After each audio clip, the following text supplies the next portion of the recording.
Yo quiero partir de lo que podríamos llamar una posición subjetiva frente a la gestión, y se llama hacerse cargo.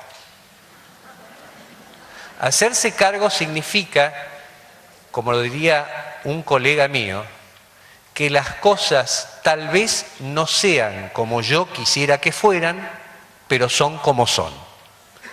Y cuando yo digo que las cosas no son como yo quisiera que fueran, pero son como son, ese es el desafío que yo tengo frente a un tema de gestión. Dicho en otras palabras, tomando algo de lo que Margarita Poggi planteaba, los adolescentes serán o no como yo quisiera, la familia será o no como yo quisiera, el país es o no como yo quisiera, pero es el que es. Y frente al que es o al que yo veo como es, hacerse cargo significa que ese es el primer punto de partida frente a la gestión. Y el primer punto de partida se llama aceptación, que no es lo mismo que resignación y no es lo mismo que negación. La resignación da por hecho que nada puede hacerse porque ya todo está definido. En la aceptación, lo que leo es lo que creo que es, y desde ese creer que es mi punto de partida para la acción, esa es la gestión. Entonces la primera posición subjetiva, que para mí también es la primera posición de cualquier tipo de liderazgo, yo lo llamo condición primaria del liderazgo, es hacerse cargo. Si estoy en la escena en la que estoy, es porque me hago cargo de que este es el desafío. Si ese desafío importa un vacío, es porque en ese vacío se instala un deseo. Y yo diría que la gestión es la transformación, si podemos colocarlo, es la transformación en acto de un deseo que la antecede. La gestión es hacer lo que un deseo que la precede fuerza para que sea hecho. Ese deseo en términos educativos puede surgir de la política educativa, de la estrategia que se siga, inclusive de la planeación curricular. Puesto en la gestión, lo que hace es justamente colocar emocionalidad, libidinizar los vínculos, erotizar los vínculos en términos de lo que queremos hacer. Y eso se nota, se percibe en la temperatura de una organización antes que en los papeles de un documento. Y por lo tanto, allí donde no hay deseo puesto, el nivel de resultados, el nivel de práctica desciende impresionantemente. Uno lo puede ver en el micromundo de un docente frente a los pibes.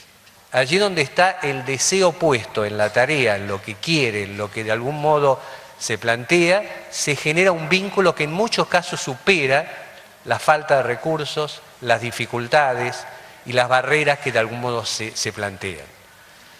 Hace muchos años Elliot Jaques, un sociólogo que trabajó en el tema de las organizaciones, decía que uno de los temas claves para entender y para evaluar lo que sería la calidad profesional en cualquier rubro, lo llamaba la valoración de la tarea.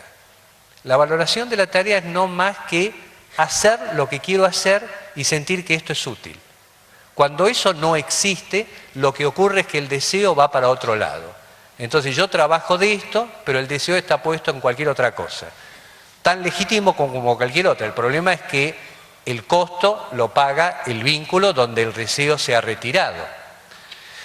Entonces no es casual que pensemos que tal vez una de las cosas más inasibles, pero más importantes del rol en la gestión, micro del docente o macro del político o del director, es cuánto deseo tiene puesto en la propia tarea. Y ya todavía no hablo ni de conocimientos, ni de capacidades, ni de competencias. ¿Cuánto quiere hacer lo que está haciendo? Y tal vez ese sea entonces uno de los primeros rubros que nos interesa de esa gestión. Gestión que dijimos que trabaja en los qué, trabaja en los cómo. Se introduce en la idea de vehiculizar aquello que se quiere hacer. Y este vehículo que se quiere hacer significa en última instancia, frente a ese futuro deseado que nos plantea el deseo, hacer lo que va a ser ese futuro. Dicho de otra manera, en una mirada tradicional el futuro es eso que está allá o es eso que se nos viene. Nosotros podríamos decir que el futuro es eso que estamos haciendo exactamente ahora. Lo que va a ocurrir en ese lapso, en una gran parte está ocurriendo ahora, porque lo que estamos haciendo ahora condiciona aquello que va a ocurrir en el futuro. El aula que se quiere construir o que se quiere tener, hace falta hacerla desde el momento que se construye. El equipo docente que uno quiere tener no es el que va a tener, sino el que está haciendo ahora. Lo que estamos haciendo en el presente construye directamente el futuro que vamos a tener. En idioma es fácil de verlo. Yo no puedo dentro de 10 años decidir que ahora quiero aprender inglés y en ese momento saber inglés o cualquier otro idioma. Para que eso ocurra dentro de 10 años, hoy tengo que empezar. Entonces la gestión lo que hace es construir futuro desde el presente. Y desde esa acción, ¿hasta acá me siguen? ¿Sí? Por supuesto que no es un futuro aleatorio, es un futuro que también uno se plantea. Creo que una gran parte de los comentarios que hacía Margarita Poggi es cómo establecer la brecha entre ese futuro deseado y esto que tenemos. Ese recorrido es el recorrido de la gestión. Lo que hace la gestión es recorrer la brecha entre aquello deseado del futuro y esto que tenemos en el presente, para achicar esa brecha y recorrerla. Fíjense que para esto también es importante tener por lo menos una orientación de cuál es ese futuro, hacia dónde nos estamos dirigiendo, porque de no tenerlo, nuestras acciones estarían ligadas a un mero pragmatismo de hacer todos los días, pero no saber hacia dónde estamos yendo. Para eso es importante el sentido, y por eso si no hagamos esta mínima experiencia. Ya que estamos después de un par de horas de hablar, ¿pueden pararse un segundito? No les va a pasar nada. Todos, allá también.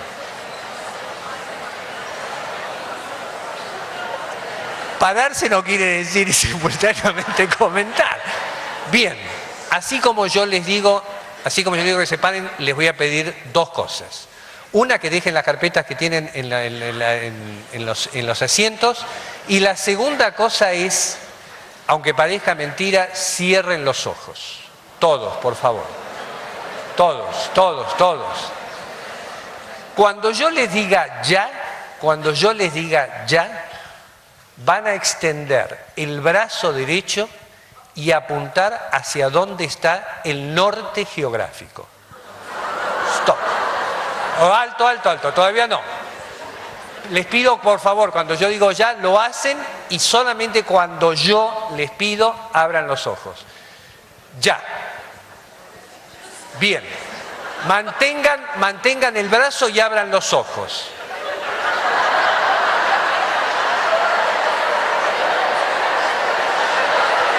¿Ustedes se imaginan si estamos dirigiendo el sistema para este lado?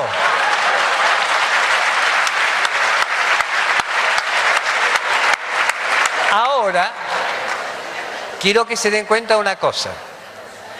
Por un lado está, les quiero decir una cosa, yo tampoco lo sé. Después lo podemos averiguar.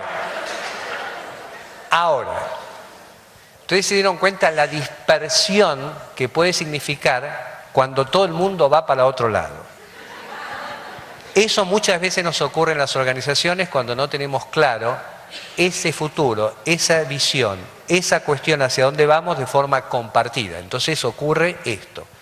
Simplemente para tener la sensación, supongamos que el futuro esté mirando hacia ese escudo. Marquen todos para ese lado y vean lo que significa cuando toda una organización está caminando para el mismo lugar. Gracias. Dijimos también que nuestro tema en la gestión es un hacer. El hacer, que es subsidiario de esta visión, subsidiario de la política, subsidiario de los valores que queremos sostener, tiene que ver con que las cosas ocurran. Cuando decíamos este tema de que gestionar es hacer que las cosas suceden, es que vamos a ver la calidad de la gestión por las cosas que efectivamente ocurran o no. Y entonces ahí tenemos un foco en el hacer. Sin embargo, vale la pena hacer una distinción del hacer, de este hacer de la gestión. Pedro Guareschi, que es un educador brasileño, desarrolló una idea que a mí me pareció muy potente para entender esto del hacer. Él planteaba la idea de 4 haceres, no uno. Entonces decía, hay uno, podemos colocar, gracias, donde uno dice hacer. Hacer es la actividad propia de un actor, de un sujeto en una organización. Y entonces decimos, bueno, esta es la que uno supone. Cuando dice ¿qué hacemos? Es lo que uno hace en términos concretos de acción. Pero también hay un no hacer, que también es una acción.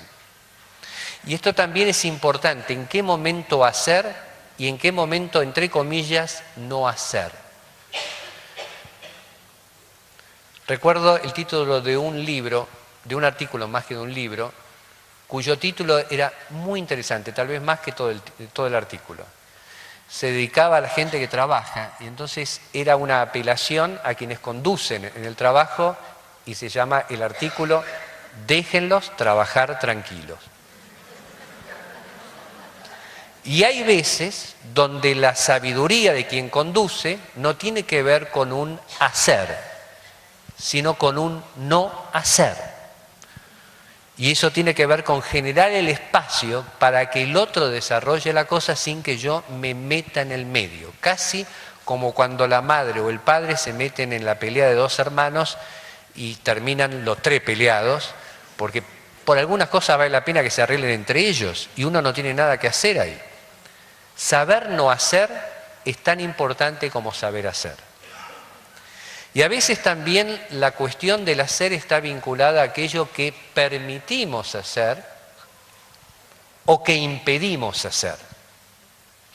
Uno podría decir que cuando uno no hace nada frente a problemas de corrupción o de ética, está haciendo. No es que no hace, deja hacer. Y si uno deja hacer, está haciendo. Del mismo modo que cuando uno se planta en un no frente a un adolescente o a un chico, impidiendo hacer, también está haciendo. Y muchas veces haciendo a favor, aunque parezca lo contrario. Esto es, si hay un tema en la autoridad, que es lo que está cuestionado, es nuestra imposibilidad del no. Esa misma imposibilidad que a veces tenemos frente a los pibes, a los hijos o a los alumnos de un no. Pero no es un no que está vinculado a nuestro propio interés. Es un no vinculado al interés del otro. Y es curioso, porque para decir no hay que bancarse hasta el odio del otro, sabiendo que el reconocimiento de ese no puede venir muchos años después. Sin embargo, hay que tener una posición subjetiva para sostener el no. Eso es impedir hacer. Impedir hacer significa también un modo de hacer. ¿Dónde se ven estos 4 niveles del hacer? En los efectos. Cualquiera de estos niveles tiene un efecto directo en los comportamientos, las conductas y los aprendizajes. Hacer, no hacer, impedir hacer o dejar hacer, todo tiene un efecto sobre las conductas y los comportamientos. Tal vez hemos estado demasiado vinculados a la idea de un hacer como única instancia. Sin embargo, tenemos que empezar a jugar con estas variables que también tienen efectos y a veces efectos bien significativos. Ahora, ese hacer que estamos planteando en la gestión, lo decía también muy claramente, se decía antes, está vinculado justamente a los resultados. Este es un término bien interesante, por lo menos en nuestra comunidad educativa, porque no siempre los resultados fueron un tema central de nuestras preocupaciones. Y yo creo que los resultados ya no son un tema solo de la comunidad educativa, se han instalado como un tema realmente de nuestra demanda por cualquier tipo de gestión. Los resultados tienen una distinción clara con los objetivos. Los objetivos es lo que me propongo hacer. Los resultados es lo que efectivamente logro de esa proposición de hacer. No es casual que la legitimidad de lo que podríamos llamar la educación en general, en algún momento estaba planteada sobre los objetivos. ¿Quién iba a cuestionar los objetivos de la educación en tanto se ocupaban del desarrollo, crecimiento de nuevas generaciones, por decirlo así? El tema es que eso ha variado y la legitimación que tenemos socialmente no está vinculada a nuestros objetivos, está vinculada a nuestros resultados. Es decir, no lo que nos proponemos, sino lo que logramos. Bueno, no es otra cosa que lo que le pedimos a cualquier institución de la sociedad, sea el gobierno, sea una organización, le pedimos que haga lo que se propone hacer. Por eso los resultados se han instalado como un tema, y si nosotros no definimos cuáles son los resultados, lo que va ocurriendo es que lo definen otros. Entre esos otros están los economistas, que definen resultados educativos a la luz de una mentalidad básicamente mercantilista. Nos podemos pelear con eso a menos que tengamos alternativa de cuáles son los resultados con los que nosotros nos comprometemos. Los resultados tienen otro problema, y es que con los objetivos yo puedo plantearlos y no encontrarme con una respuesta al final. Los resultados lo que me colocan es en el testeo de lo que efectivamente he logrado. Y entonces hay un nivel mayor de responsabilidad que crece. Por eso nos es tan difícil plantear resultados y no solo objetivos. ¿Se entiende hasta acá, no? Ahora, entendamos también, desde mi punto de vista por lo menos, que el término de resultados tiene por lo menos varias acepciones, porque estaríamos hablando a nivel de la escuela de por lo menos 4 dimensiones de resultados. Algo de esto también, y eso es confluente con lo que decía Margarita. Un resultado es el resultado sustantivo, lo que podríamos llamar los procesos de aprendizaje. Esos son los resultados en los alumnos. Y ahí está vinculado aquello que nos proponemos con lo que efectivamente logramos. Hay otro resultado, otra dimensión de resultados, que la llamamos la dimensión de los resultados de la organización educativa. Y esto quiere decir que, especialmente para quienes dirigen las escuelas, para quienes están a cargo de los centros escolares, hay un resultado que es la calidad no solo de la educación en cuanto al proceso educativo, sino de la calidad organizacional que tiene. Si es verdad, y quiero enlazar con la conversación que tuvieron antes, que el clima, por ejemplo, de una escuela es un factor crítico de calidad, la pregunta es cuáles son los contextos que ese director, ese equipo van a generar para tal o cual clima.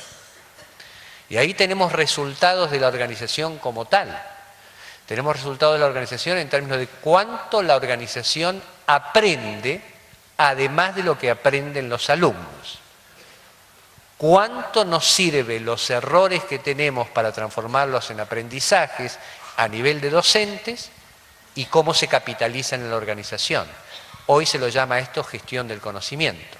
¿Cuántas son las experiencias que registramos y que pueden ser aprovechados por otros docentes y que quedan instaladas en la escuela o se van con el docente? Ahí estamos hablando de los resultados para la organización. Y recuerden que en todo caso uno podría, para la organización, casi tomar el tema del error como fuente de aprendizaje. Y acá hay una distinción que me gustaría hacer, la distinción entre el error recurrente y el error inédito.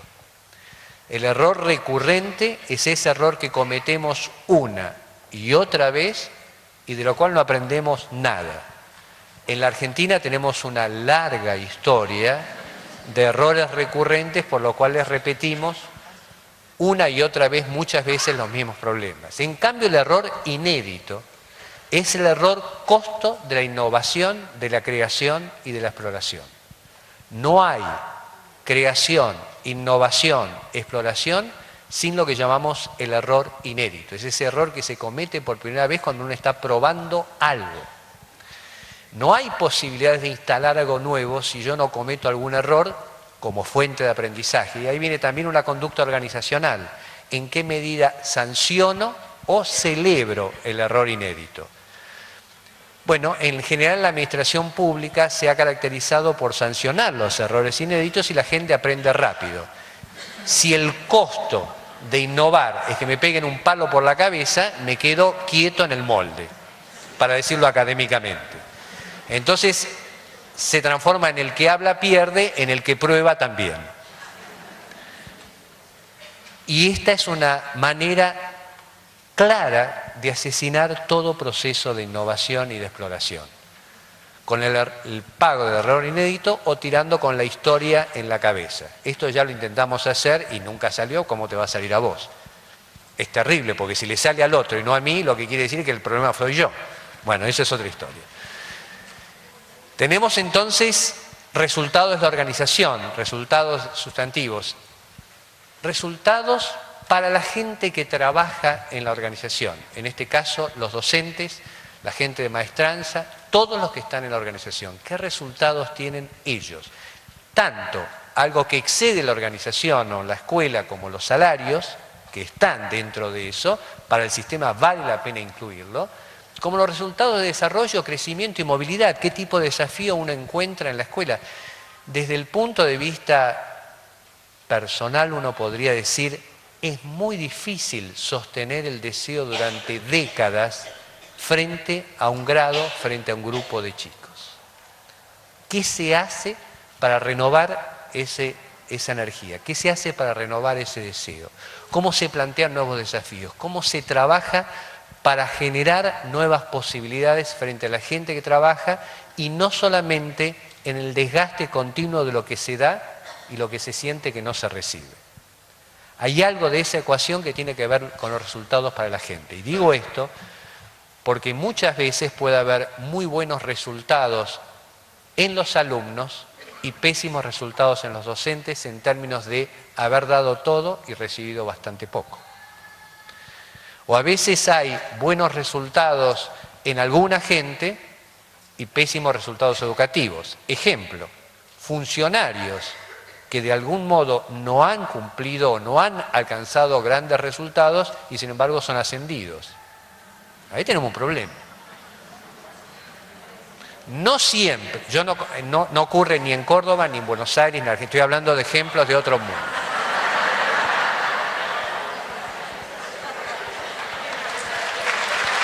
De otro lugar.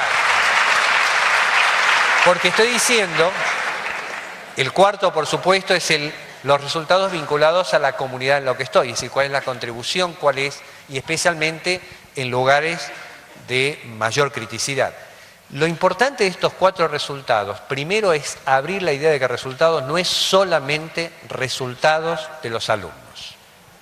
Lo segundo es que estos resultados pueden tener armonía o desarmonía.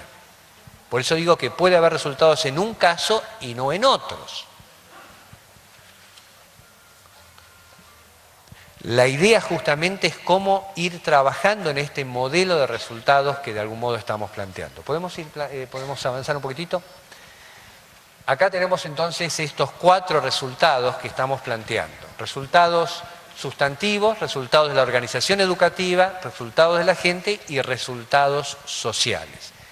De todas maneras, estamos siempre en esta idea de los resultados y diría que en un piso de confianza y de credibilidad, los resultados son el gran motor de la confianza. Lo que genera un proceso de renovación de confianza son los resultados que obtenemos. Tanto como el hecho del cobro de un salario en el último día del mes o el primero del siguiente genera la confianza en que el sistema está funcionando. Cuando eso no ocurre, también se cae el sistema. O sea, los resultados son palanca de credibilidad o palanca de desconfianza. Y ahí tenemos un desafío sumamente importante en cómo lo generamos. ¿Podemos avanzar un poquitito más? A partir de eso es que nos podemos plantear esta idea, ¿no? Que la gestión es finalmente hacer que esas cosas sucedan. Esos son los resultados, pero decimos en una coherencia procesual. Y acá también nos importa mucho, especialmente en el terreno educativo, porque uno podría alcanzar resultados de muchas maneras, algunas, para decirlo así, non santas.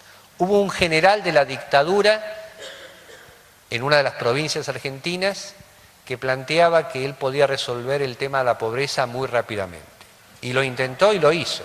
El problema de la pobreza, el problema de las estadísticas de la pobreza en su propia provincia. Agarró a todos los pobres y los llevó a otra provincia. Y no es una anécdota ni es una metáfora. Es una trágica decisión de gestión. Los resultados bajaron el nivel de pobreza enormemente en esa provincia. El problema era el modo en que lo logró.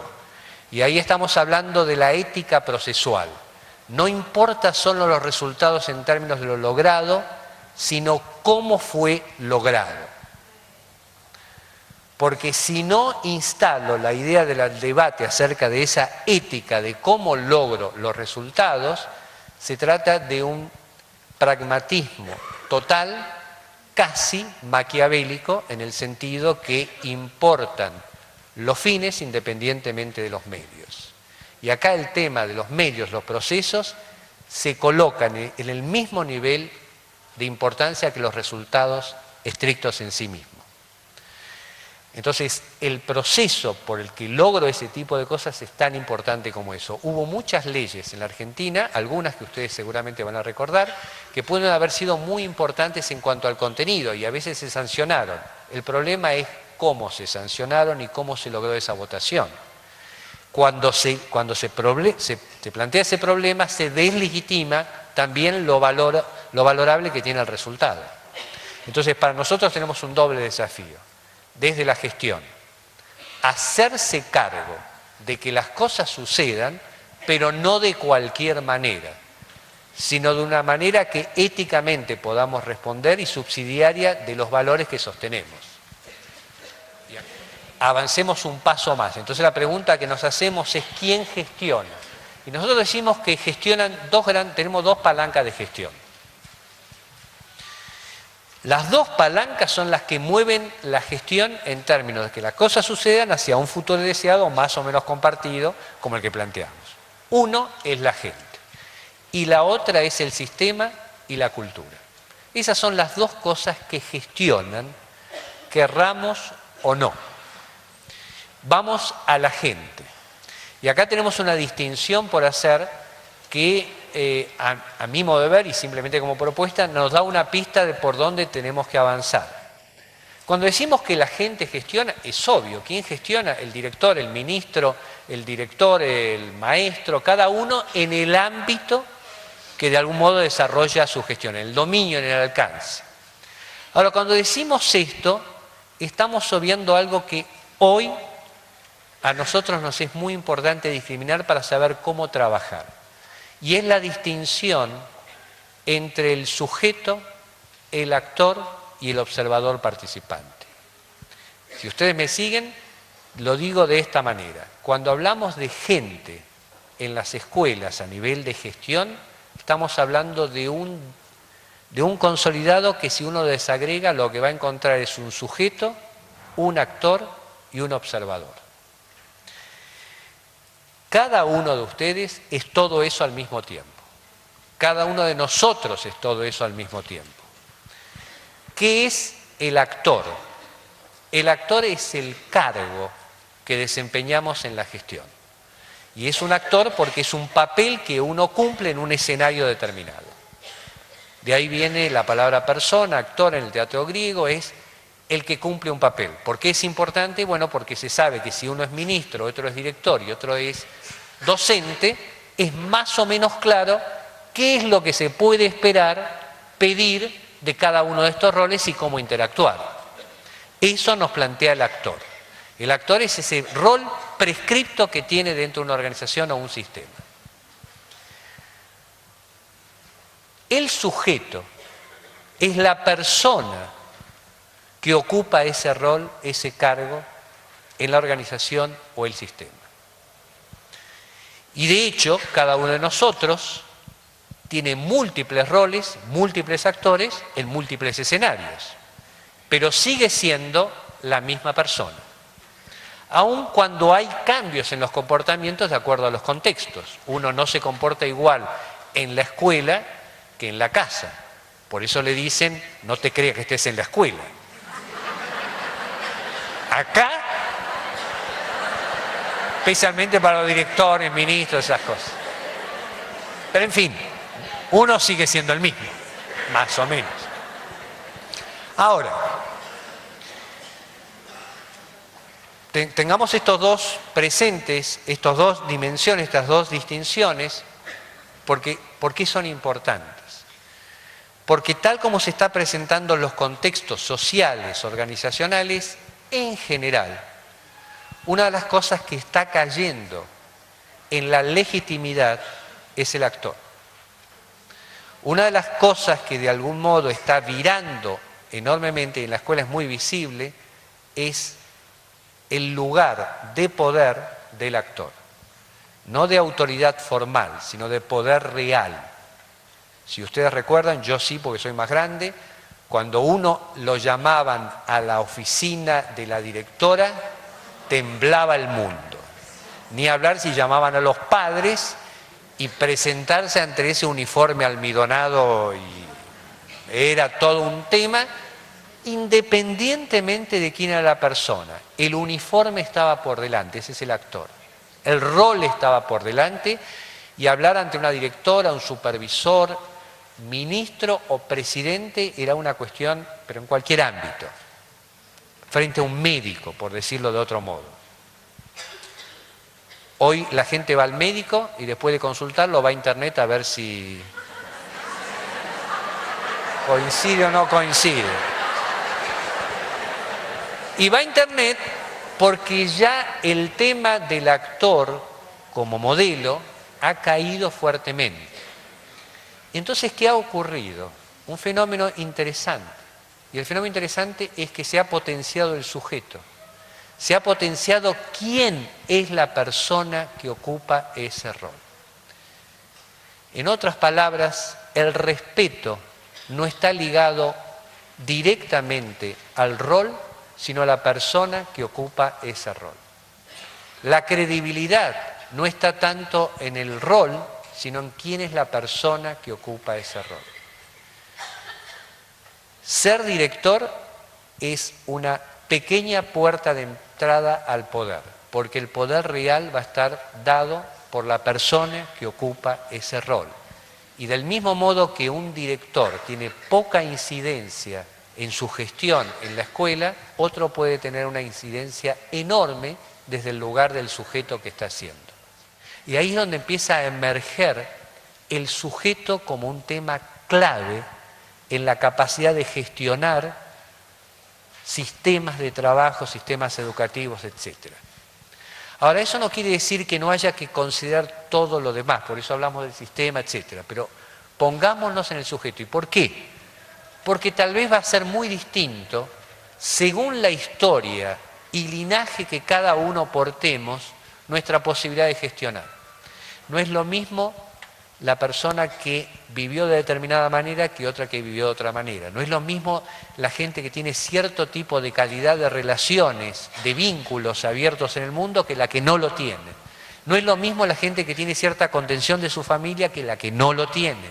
No es lo mismo la gente que ha participado, por ejemplo, en equipos deportivos que el que no ha participado, o en experiencias. Todo eso es el sujeto. Y con todo eso uno va todos los días al trabajo que tiene. O con todo eso no va. Y por eso antes se decía que hay que dejar las emociones antes de entrar al lugar de trabajo, y uno diría, hoy se las lleva puestas. Esto nos da una muy buena pista, y esto es una hipótesis que yo estoy trabajando, para pensar que la formación a nivel de docentes, de gente que gestiona, cada vez que tiene que dirigirse mucho más al sujeto que al actor.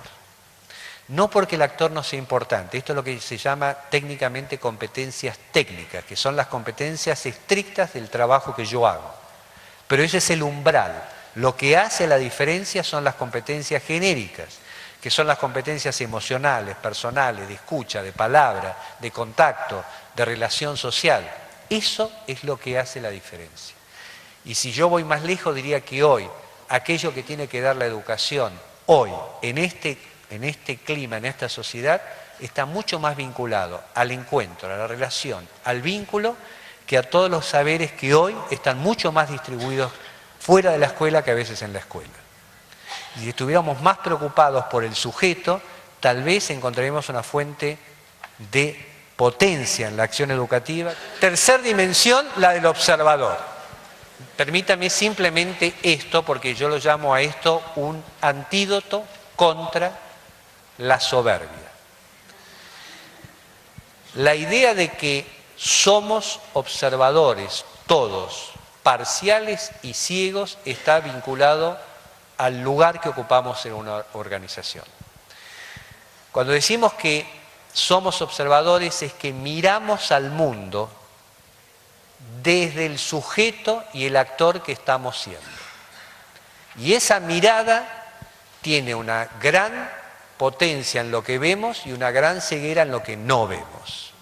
Por eso, si le preguntamos al portero de la escuela cómo ve la escuela y al director y a un padre, los tres van a tener miradas distintas. Entonces la pregunta es que ¿se equivocan? No, es que la miran desde el actor distinto que son, inclusive desde el sujeto que estamos siendo. Es posible que si yo diga la palabra reestructuración en el sistema educativo, todo el mundo empiece a pensar a quién van a echar. Lo más importante es que de acuerdo a lo que miramos, así actuamos.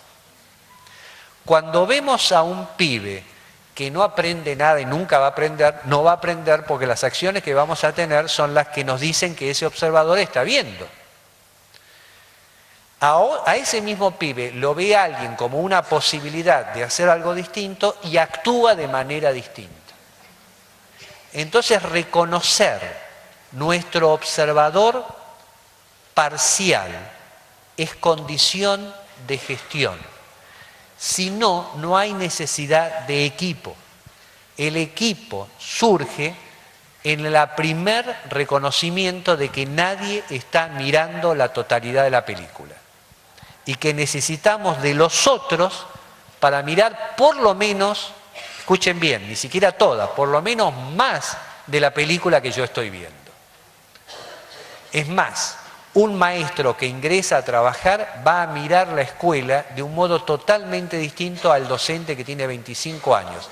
Es la misma escuela, pero los ojos son distintos. Y como los ojos son distintos, la operación va a ser distinta. Depende de lo que veamos, así actuamos. Entonces, el primer registro de quien gestiona es qué tipo de observador soy yo en estos momentos. Fíjense que hay dos juicios que surgen del observador que soy. A uno lo llamamos juicio de facticidad y otro juicio de posibilidad. Los juicios de facticidad en el lenguaje son los juicios de los hechos. Y los juicios de posibilidad son los juicios de algo que es de una manera pero puede ser de otra, por lo tanto no es un hecho. Un juicio de facticidad, no está bien decirlo a esta hora del día frente al almuerzo, pero no tengo otra posibilidad, es no vamos a morir. Es así. En algún momento va a ocurrir, cuando más tarde mejor, pero esto es un hecho inmodificable.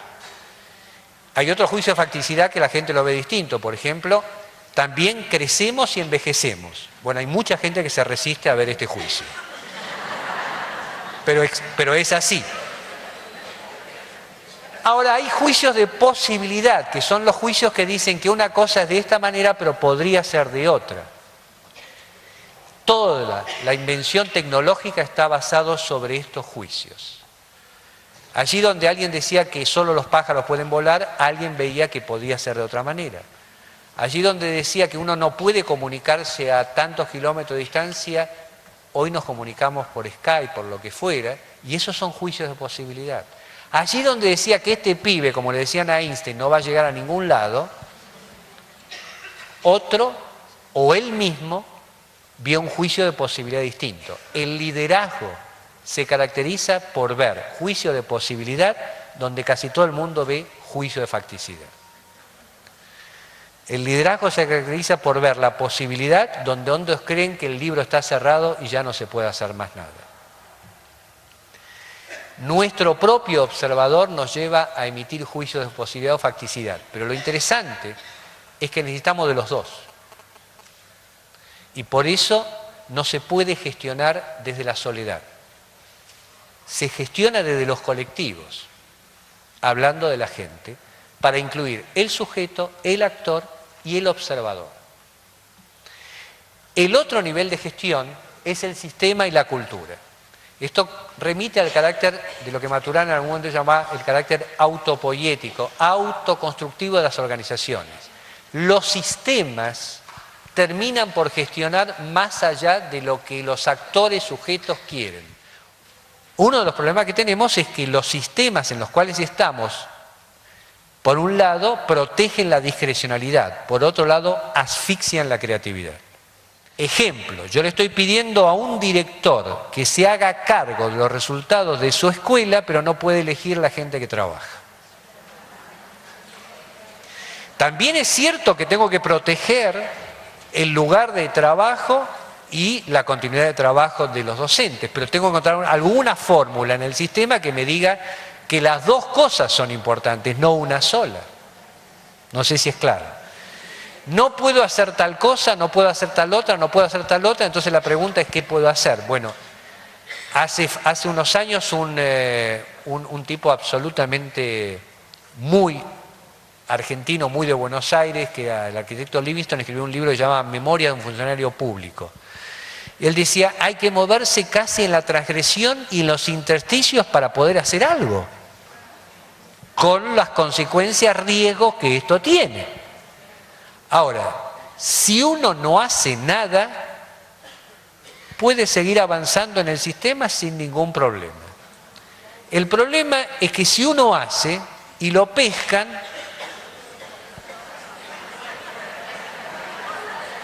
entonces digamos, y acá nos viene un desafío importante, especialmente a niveles políticos, pero también a nivel de la escuela. ¿Cómo hacemos para diseñar sistemas que lideren una gestión en términos de cuidado, por un lado, de aquello que es lo público, y por otro lado, espacios para la creación, la espontaneidad y la respuesta localizada de cosas que no se pueden pensar desde un ministerio para la última escuela que está en algún lugar de la provincia y que tienen que tener la libertad para poder operar? Yo soy un ejemplo patético de esta situación. A los 20 años me recibí de profesor de educación física. A los 21 gané un concurso de titularidad por ningún mérito más que porque no había otros. Era así. Por la ausencia. Era así. Había muy pocos y ganamos todos.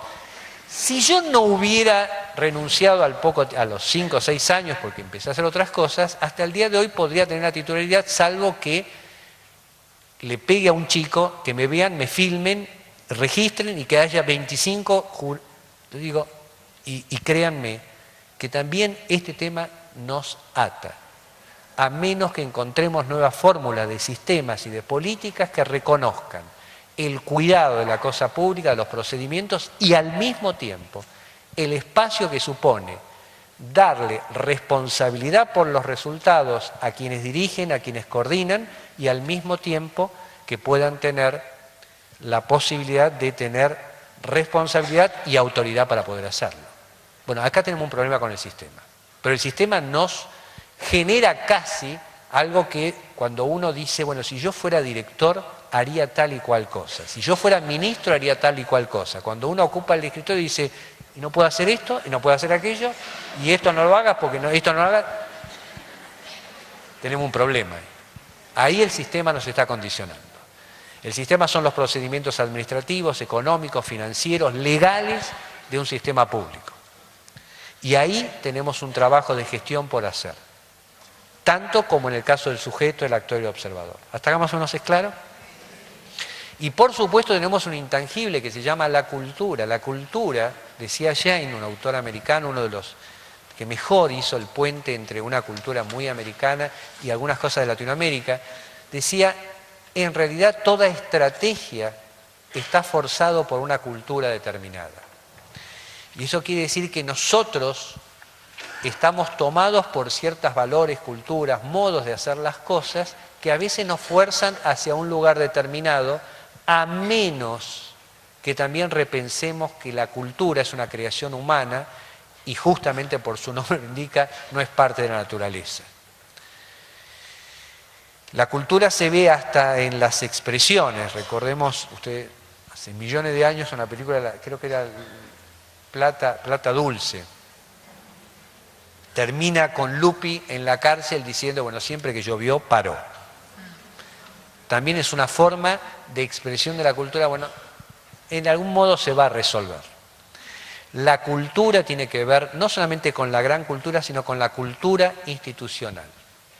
Hemos visto también experiencias donde el tipo de valores, el tipo de cultura, el tipo de comportamientos que se siguen es porque hay un clima determinado para eso. Y la cultura tiene un tema, es viral, se reproduce de un modo impresionante, para un lado o para el otro. Ejemplo muy chiquito.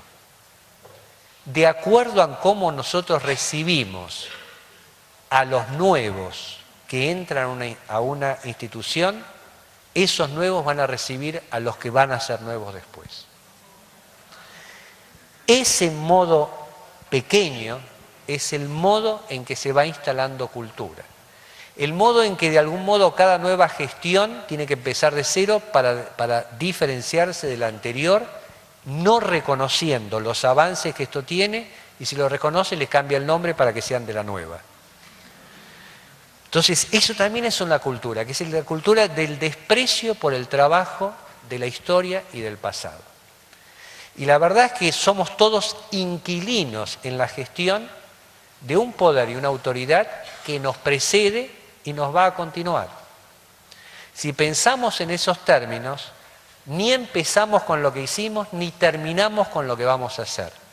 Porque seguramente muchas de las cosas que ustedes están haciendo ahora pueden tener algún efecto aun cuando uno no esté frente a la gestión. Pero ese es el proceso de la vida. Si nuestra cultura es empieza y termina conmigo, también así nos va en el desperdicio de los esfuerzos, los dineros y los esfuerzos que se han tenido. Entonces la cultura es un elemento que gestiona en sí mismo. Para nosotros todavía, aunque parezca mentira, el tiempo no es oro. El tiempo no es oro.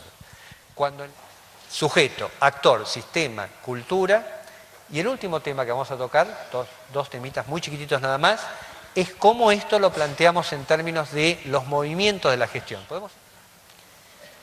Y si uno pudiese definir los tiempos en que se mueve la gestión, yo diría que son 4 tiempos, en donde van a encontrar todas las tareas que están haciendo o van a hacer desde la gestión. Primero, recuerdan, en analizar lo que pasa hoy. Y en ese sentido, podemos seguir por favor, vamos a tener una flecha mirada hacia el futuro. Ahí, ¿qué es lo que estamos haciendo? ¿Podemos seguir por favor?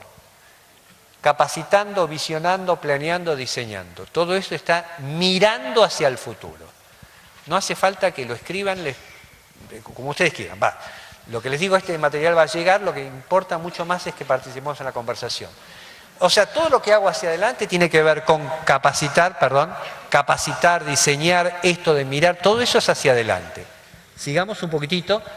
Hacia atrás, mirando hacia atrás, lo que vamos a hacer es aprendiendo de lo que hicimos. ¿Se acuerdan de este error inédito? Aprendizaje de lo que hicimos.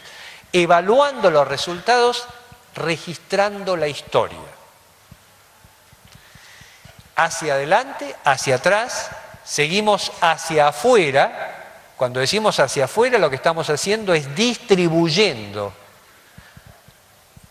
reasignando tareas, dando tareas. Al mismo tiempo tenemos que empoderar. ¿Se acuerdan esto del sistema? Empoderar significa dar poder a la gente para que haga las cosas. Sosteniendo, fortificando y al mismo tiempo tejiendo relaciones con la comunidad. Eso es hacia afuera. Y hacia adentro, lo que tenemos que hacer es coordinar lo que distribuimos, haciendo equipo, articulando, conteniendo. ¿Podemos ponerlas todas? Si pudiéramos... No, la que viene lo vamos a mostrar en breve. Entonces, si pudiéramos sintetizarlo, diríamos, desde el presente hacia el pasado y atrás, hacia el futuro y adelante, hacia afuera y hacia adentro. Esos son los 4 movimientos que tiene cualquier gestión. Y en cada uno de esos movimientos tenemos tarea por hacer. Especialmente la del futuro, que eso significa la educación. Por eso me gustaría terminar, con eso termino, con algo que dijo un educador que no tiene que ver con la escuela, pero no por eso es menos educador. Decía Woody Allen, me importa el futuro porque es allí donde pasaré el resto de mis días. Gracias.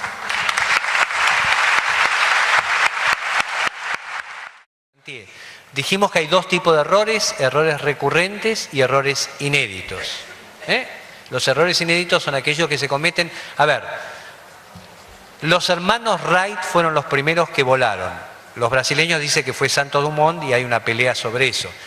La pregunta es, ¿fueron los primeros que volaron o fueron la consecuencia de enorme cantidad de errores inéditos que sirvieron para que ellos volaran? Esa es la respuesta.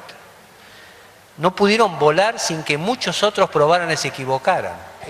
Acá es donde viene claramente el desafío del sujeto. Y créanme que hay un testimonio para eso. Todos vivimos en el mismo sistema educativo. Todos vivimos con las mismas restricciones que hemos planteado. Sin embargo, tenemos que admitir primero que no todas las escuelas, no todos los directores, no todos los docentes responden con igual calidad a ese sistema. Entonces la pregunta que nos tenemos que hacer es, si el sistema es el mismo, lo que ha cambiado no es el sistema, sino el sujeto y el actor que trabaja con ese sistema. Entonces la pregunta es, invirtamos en quiénes estamos siendo, con quiénes contamos, qué recursos podemos potenciar para ser no solamente solos, sino con otros. Lo que les voy a mostrar es una película que dura no más de 2 minutos. Y les voy a pedir una consigna para hacer allá con este grupo. ¿De acuerdo? Todos tienen que cumplir exactamente lo que yo les planteo para entender un poco el ejercicio. Este grupo hacia acá lo que va a ver solamente es, lo que les voy a pedir es que ustedes vean en este ejercicio, dura 1 minuto y pico, hay un grupo de chicos de camisa negra o de remera negra que se pasan una pelota frente a un ascensor. Muy bien. Lo que ustedes les voy a pedir a todos, la gente del conurbano y ustedes, que cuenten la cantidad de pases que se hacen. Me tienen que decir después la cantidad de pases que se hacen con la pelota. ¿Estamos de acuerdo? ¿Hasta dónde lleguen,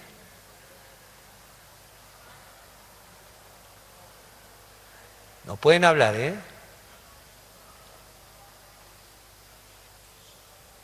Muy bien. Hasta acá. No prendan la luz. ¿Cuántos? Vamos a tomar algunos de referencia. De allá, Gabriela. ¿Cuántos, Gabriela? 12. 18. 11. 13. Déjenme que yo pregunte. ¿Al fondo? 12. 9. Entre 9 y veo 12. ¿Alguien más que contó más? ¿Cuánto? 18. ¿Está bien? Entre 9 y 18 fueron los pases. ¿Alguno contó más, menos de 9? 4. Parece el INDEC.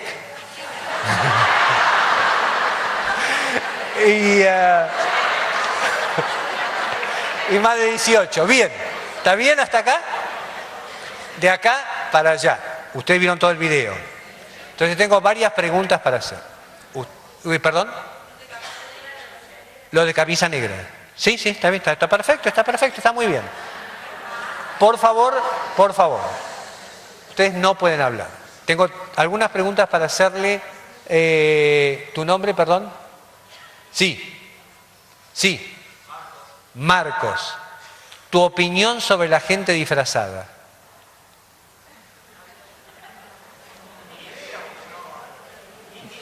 No, nada, ni idea. Tu nombre, perdón. Sí. Silvia, tu opinión sobre los gorilas. Sobre los gorilas. No tenés opinión. No tenés opinión. Opinión sobre los chimpancés. Son animales. ¿Cuánto hace que no ves un chimpancé? Mucho. ¿Más de un día? ¿El último que viste? Hace mucho en una película. Vamos a ver ahora, para toda esta gente, algo que puede ser que haya ocurrido. ¿Las preguntas que yo les hacía eran muy locas?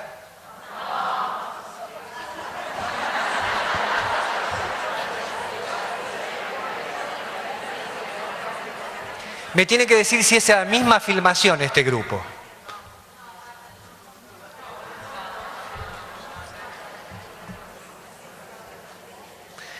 Si es la misma filmación. ¿No es la misma filmación?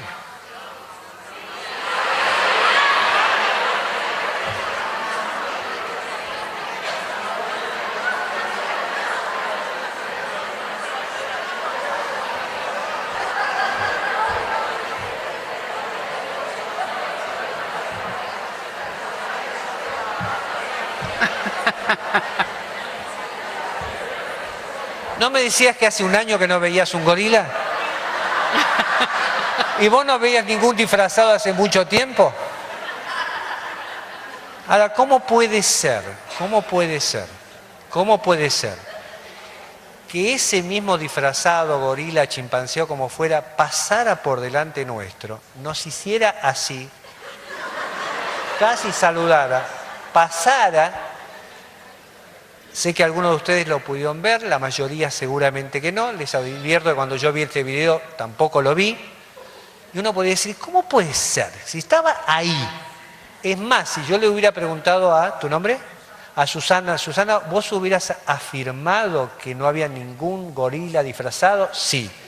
Es más, ese gorila mató a alguien. ¿Hubiera afirmado algo que no hubo nada? No, yo firmo que no había nada. Y lo hubiera firmado. Con una sola salvedad.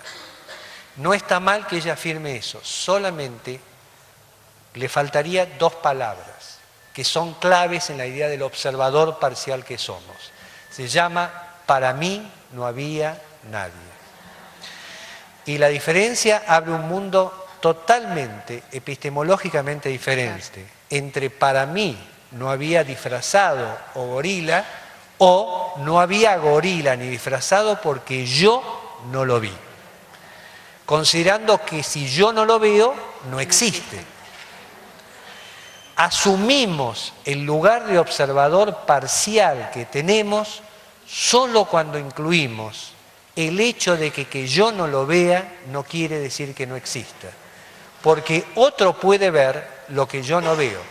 Pero si yo le pediría a cualquiera de este grupo que me diga cuántos pases hubo, la mayoría estaría en dificultades, porque ellos tenían una visión de conjunto que de algún modo negaba la visión parcial y particular de los pases que ustedes tenían. Ahora fíjense lo que es un equipo trabajando.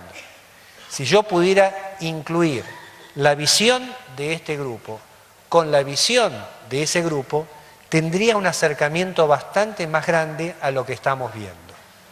Nuestro gran problema es que nosotros creemos que aquello que vemos es lo único que existe solo porque lo vemos nosotros.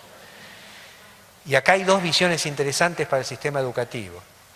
Esta es una visión de conjunto tan importante como la visión particular que tiene el que está en la última frontera de la experiencia concreta. Si yo veo la educación desde allá arriba, veo una cantidad de cosas, pero dejo de ver otras. Pero si yo veo la educación solo desde lo que me pasa a mí, me olvido de lo que está pasando en el conjunto. En esa articulación me parece que vale la pena trabajar. Gracias.